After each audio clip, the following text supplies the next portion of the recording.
Bonjour les amis. Le plus souvent parmi les offres sur le marché secondaire, on trouve un moteur à essence atmosphérique de 2,4 litres. La moins répandue était l'unité la plus jeune, d'une capacité de 2,0 litres, proposée uniquement sur le continent européen. Dans les moteurs à 4 cylindres, le mécanisme de distribution de gaz est entraîné par une courroie de distribution. Il fait également tourner la pompe. L'intervalle de remplacement recommandé est de 150 000 km. Étant donné que la pompe peut facilement fuir après 150 000 km, elle doit être mise à jour en même temps que la courroie de distribution. Les moteurs de 2,4 litres utilisent un arbre d'équilibrage entraîné par une chaîne. Heureusement, les cas d'étirement de chaîne, apparition de bruit et de vibration, ne surviennent qu'avec un kilométrage astronomique. Les propriétaires d'une Chrysler Sebring 2.4 ont parfois rencontré un concours de circonstances désagréables sur une route accidentée. La carrosserie a tellement oscillé que le filtre à huile non protégé, il n'y avait pas de protection métallique, a heurté le rebord et s'est détaché avec le support. Mais les brûlures de pétrole après 250 à 350 000 km sont un phénomène plus courant.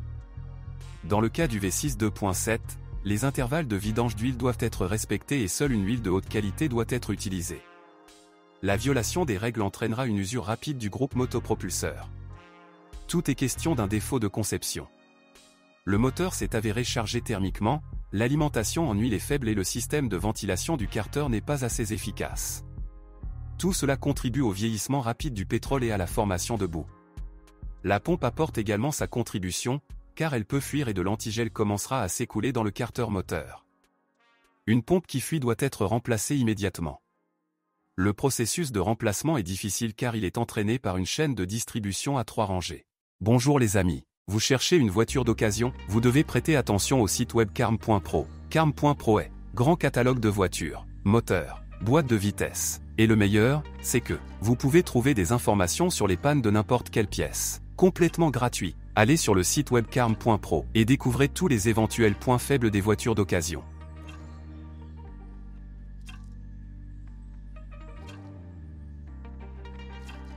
La chaîne peut s'étirer après 200 à 300 000 km. Malheureusement, le tendeur pourrait céder plus tôt. Dans tous les cas, il vaut mieux changer l'ensemble. En 2003, le moteur 6 cylindres est légèrement modifié, mais la situation n'a pas fondamentalement changé. Les problèmes courants avec les groupes motopropulseurs incluent l'usure des supports de moteur, et la défaillance de l'écu.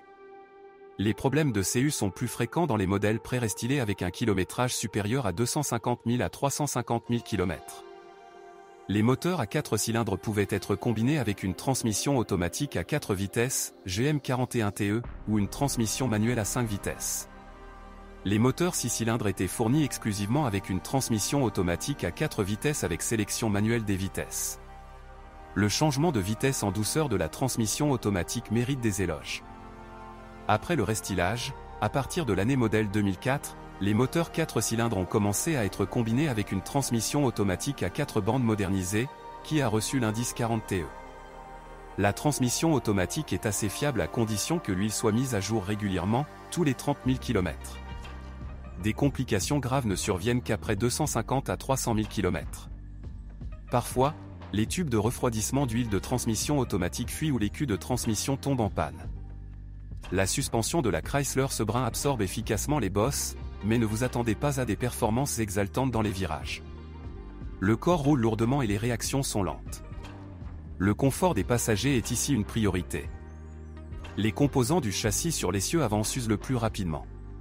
Tous les 40 à 80 000 km, il est nécessaire de mettre à jour la bille et les blocs silencieux des leviers avant, ou les ensembles de leviers.